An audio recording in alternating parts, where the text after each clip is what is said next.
O Senhor esteja convosco. Proclamação do Evangelho de Jesus Cristo segundo Lucas. Naquele tempo, Jesus contou aos discípulos uma parábola para mostrar-lhes a necessidade de rezar sempre e nunca desistir, dizendo: numa cidade havia um juiz que não temia a Deus e não respeitava homem algum. Na mesma cidade havia uma viúva que vinha à procura do juiz pedindo: faze-me justiça contra o meu adversário. Durante muito tempo o juiz se recusou. Por fim ele pensou: eu não temo a Deus e não respeito homem algum, mas esta viúva já está me aborrecendo. Vou fazer-lhe justiça para que ela não venha a agredir-me.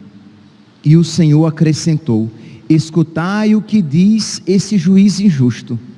E Deus não fará justiça aos seus escolhidos, que dia e noite gritam por ele? Será que vai fazê-los esperar? Eu vos digo que Deus lhes fará justiça bem depressa. Mas o Filho do Homem, quando vier, será que ainda vai encontrar fé sobre a terra? Palavra da salvação.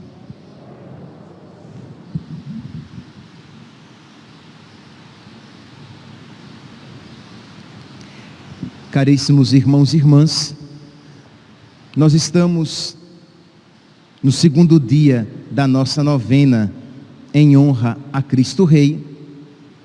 E ontem eu havia comentado que os textos litúrgicos a partir de agora, eles vão se caracterizar por uma tonalidade escatológica.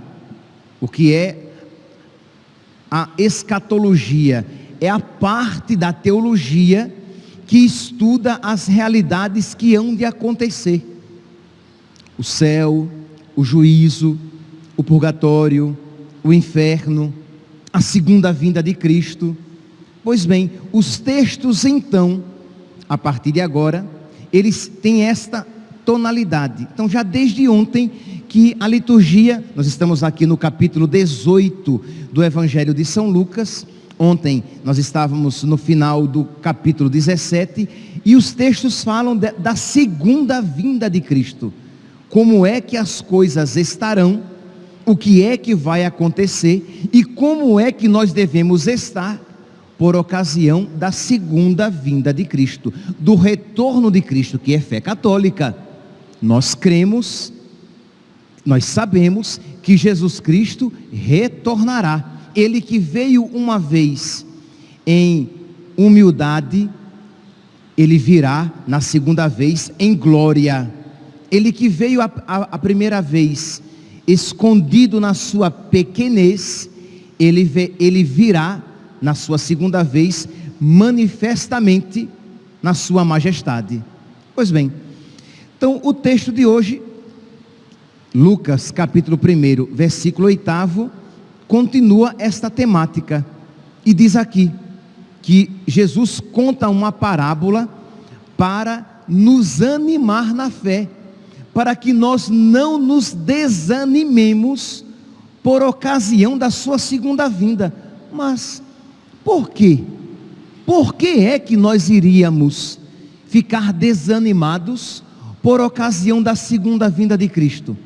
Se alguém chegasse para você e dissesse assim: por que é que existe o perigo de cair no desânimo ou de perder a fé no período da segunda vinda de Cristo? Realidade esta, isto é, nós sempre somos tentados a perder a fé, mas por ocasião da segunda vinda de Cristo, esta tentação se manifestará de uma maneira muito mais forte. E por quê?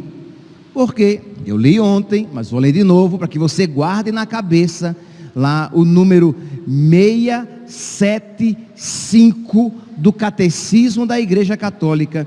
Diz lá o Catecismo, número 675: antes do advento de Cristo, isto é, da vinda de Cristo, da segunda vinda de Cristo, da parousia de Cristo, a igreja deve passar por uma provação final que abalará a fé de muitos crentes. Então, é fé da igreja, não é criação de pregador apocalíptico, de pregador escatológico. É fé da igreja que antes da vinda de Cristo, no período imediato que antecede a vinda de Cristo, a igreja passará por uma grande tribulação, por uma tribulação que abalará firmemente a fé de muitos. Jesus diz na Escritura, de que se os tempos não fossem abreviados, os seus não iriam resistir. Então esta tribulação, esta grande tribulação, terá até o tempo abreviado para que nós possamos nos manter nessa fé. Pois bem, então é esse o contexto desta grande tribulação, desta perseguição que abalará até mesmo a fé de muitos crentes, de muitos fiéis, né? Nós estamos então neste contexto. Então, vamos ouvir esta parábola a partir deste contexto. Outra coisa, vocês recordam, eu já falei aqui, o que é uma parábola, isto é, Jesus Cristo tira algo da vida cotidiana, ou algo que ele cria, porque ele quer passar uma mensagem, mas o ponto principal é que é a mensagem. O restante são apenas adereços e que não são necessariamente instrutivos ou que nós devamos levar em consideração. Então Jesus diz assim: por que é que eu estou dizendo isso? Vocês vão entender. Naquele tempo, Jesus contou aos discípulos uma parábola para mostrar-lhes a necessidade de rezar sempre e nunca desanimar, e nunca desistir. Então é este o objetivo primeiro: ensinar a necessidade de rezar sem desanimar. Não ensinar quem é Deus, como é Deus, não nesta parábola. Então Jesus diz: numa cidade havia um juiz que não temia a Deus e não respeitava homem algum. Na mesma cidade havia uma viúva que vinha à procura do juiz pedindo: faze-me justiça. E o juiz não se importava com ela.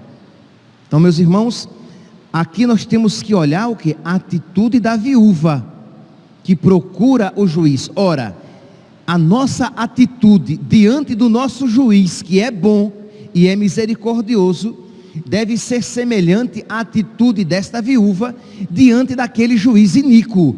Não é que o juiz iníquo represente Deus e a viúva represente nós, mas o que Jesus quer nos ensinar aqui é a oração perseverante. Então nós tomamos a atitude dessa viúva, isto é, que neste período de tribulação, de dificuldade, nós precisamos nos agarrar a Deus, nós precisamos nos aproximar de Deus por meio da oração, e pedir a Deus que Ele nos conceda a graça de nos manter na fé, pedir a Deus que mesmo em meio às tribulações da vida, que nós cresçamos na fé, porque meus irmãos, se nós não tivermos isso em mente, de que a nossa fé está constantemente sendo combatida, sendo colocada em risco, nós não iremos rezar pedindo a fé. Mas nós precisamos ter isto em mente: meu Deus, por misericórdia, concede-me a fé, porque por causa da minha fraqueza, por causa da minha limitação, eu com muita facilidade posso me esquecer de Deus. Eu com muita facilidade, eu posso me esquecer das realidades eternas. Eu com muita facilidade posso me esquecer de que o céu é maravilhoso. Verdade, meus santos? E eu espero que eu esteja dizendo isso e você esteja aquecendo, isto é, dizendo: é verdade, Padre. Isto é, infelizmente, por causa da nossa fraqueza, por causa da nossa fragilidade, por causa da nossa alma doente, nós com facilidade, nós nos esquecemos de Deus. Nós com muita facilidade nos encantamos com as coisas da terra, que são passageiras.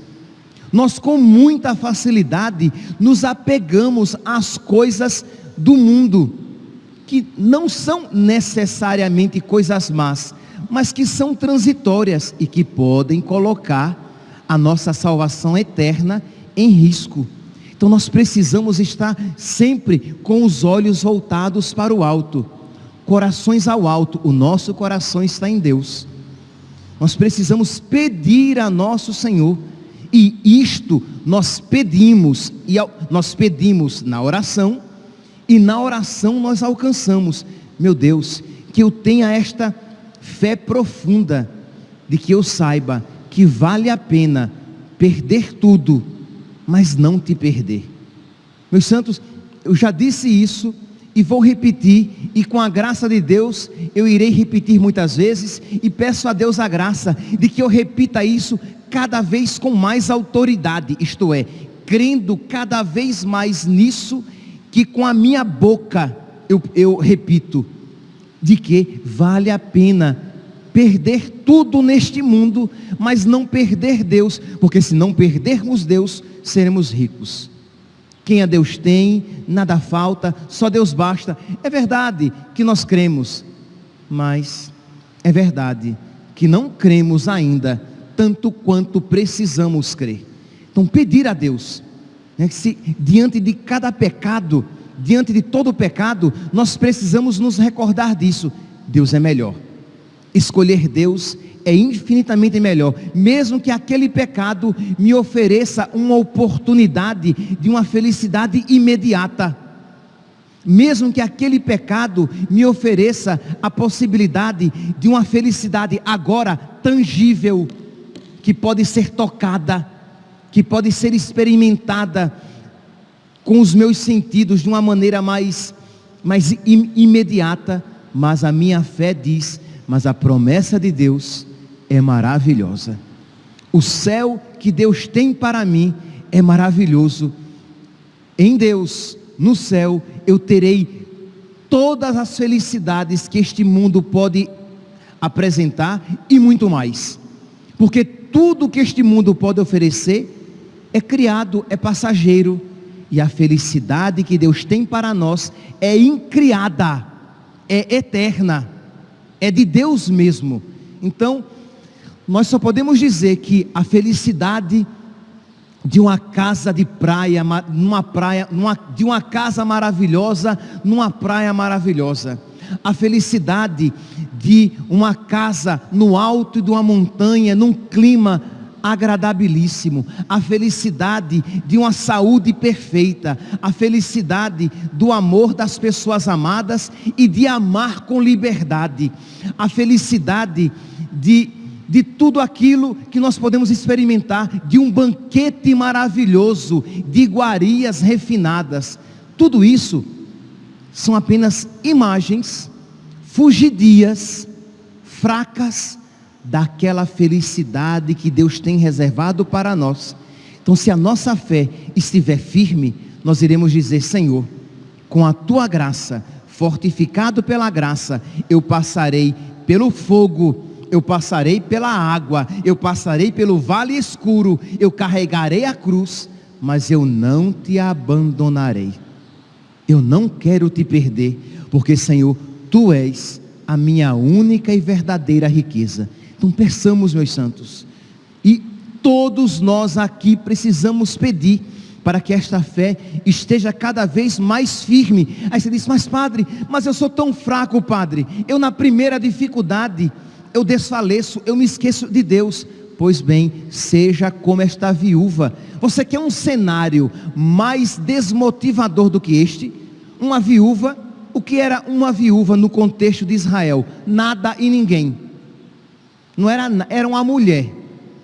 Uma mulher no contexto de então não valia muita coisa.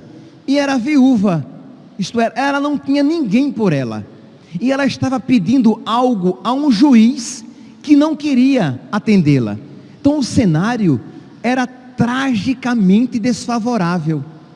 E Jesus apresenta este cenário tragicamente desfavorável para dizer que nós, mesmo quando nos sentirmos, quando estivermos num cenário desfavorável, saibamos que se nós rezarmos com perseverança, seremos atendidos, porque o nosso juiz, ele que coloca no nosso coração aquele pedido, ele quer nos conceder. Por isso que ele nos ensinou a pedir. E ao contrário do juiz iníquo, o nosso juiz é bom e cheio de misericórdia. Então pedir a Deus: Senhor, eu sou miséria, mas o Senhor é misericordioso. Senhor, eu sou pecado, mas o Senhor é santidade. Senhor, eu sou treva, mas o Senhor é luz. Senhor, eu sou secura, mas o Senhor é fonte de água viva. Concede-me as tuas graças. Senhor, eu sou fraqueza, mas tu és todo poderoso. Concede-me, Senhor, uma fagulha do teu poder, da tua força. Concede-me, Senhor, uma centelha desta chama e ilumina este meu coração em treva, derrete este meu coração congelado, frio. Concede vida ao que em mim está morto, para que eu creia, e creia com fé firme, com fé vigorosa, para que eu esteja disposto, Senhor, a renunciar tudo e todos por Ti, para que eu Te prefira a todas as coisas, para que nós então estejamos preparados para passar pela grande tribulação, porque Jesus diz, ele termina então o evangelho de hoje dizendo: mas quando o Filho do Homem vier, será que ele encontrará fé sobre a terra? Este questionamento de nosso Senhor não é um questionamento qualquer, não é uma divagação. Jesus está divagando, pensando, não, é uma reflexão muito bem fundamentada. Por quê? Porque a tribulação será grande, nós somos frágeis, e se nós não estivermos escondidos na sua fenda, no seu lado aberto, se nós não estivermos alicerçados sobre a rocha, se nós não estivermos dentro da torre, nós não iremos resistir. O livro do Apocalipse, no capítulo 13, falando a respeito desta tribulação, sim, é verdade, poderão dizer alguns: padre, mas aquele texto, ele foi escrito referindo-se a realidades então acontecendo. Sim, mas lembremos-nos que a intenção de Deus vai além da intenção do agiógrafo, do escritor sagrado. Quando o escritor sagrado escreveu aquilo, ele tinha em mente algo, mas a palavra de Deus é viva, ontem, hoje e sempre. A palavra de Deus, ela não é um livro de história que fala de realidades acontecidas no passado, sem muita repercussão com o presente, nem com o futuro, mas ela se refere ao futuro também. Então, quando lá no Antigo Testamento nós iremos encontrar uma virgem conceberá e dará à luz, o que o profeta tinha em mente quando aquilo dizia, era da filha do rei que nasceria, da sua esposa. Mas o que Deus tinha em mente também e principalmente era daquela virgem, a Virgem Maria, que daria à luz ao Filho de Deus. Então imagine, quando o profeta Isaías escreveu, ele tinha em mente uma coisa, mas Deus tinha muito mais. Da mesma maneira aqui, no caso do livro do Apocalipse, no capítulo 13, é verdade, nós estamos aqui sob a perseguição de Nero, mas a igreja sempre leu também como que ela contenha, esta passagem contém um significado para o futuro. Apocalipse, capítulo 13, versículo 16, falando de uma grande perseguição, em que a besta, o diabo, por meio dos seus representantes do anticristo, conseguiria com que pequenos e grandes, ricos e pobres, livres e escravos, tivessem a marca da besta, e sem aquela marca, eles não poderiam comprar nem vender. Ora, imagine aqui o sofrimento que está sendo profetizado neste período da grande tribulação, em que os cristãos que forem fiéis a Deus, eles colocarão em risco até mesmo o comprar e vender, isto é, a sua subsistência, a sua existência estará comprometida, porque se eles não se prostrarem, se eles não aceitarem a besta, eles não poderão comprar nem vender, isto é, eles comprometerão a própria vida sobre a terra. Meus santos, isso é tremendo. Se você não tiver uma fé poderosa, se você não tiver uma fé grande, quando o Filho do Homem voltar, ele encontrará fé sobre a terra? Ele encontrará pessoas que estarão dispostas a renunciar até mesmo à própria vida para não perdê-lo? Isto é, será um novo período de mártires, de martírio, de pessoas que estarão dispostas a morrer do que perder a própria vida, que é Deus. Elas perderão a vida biológica para não perder a vida da graça.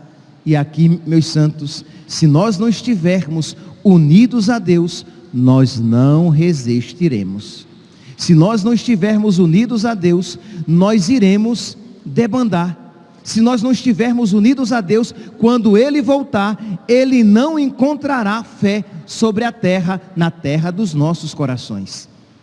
Então, meus irmãos, esse trecho apresenta esta passagem, este período dificílimo que antecederá a segunda vinda de nosso Senhor.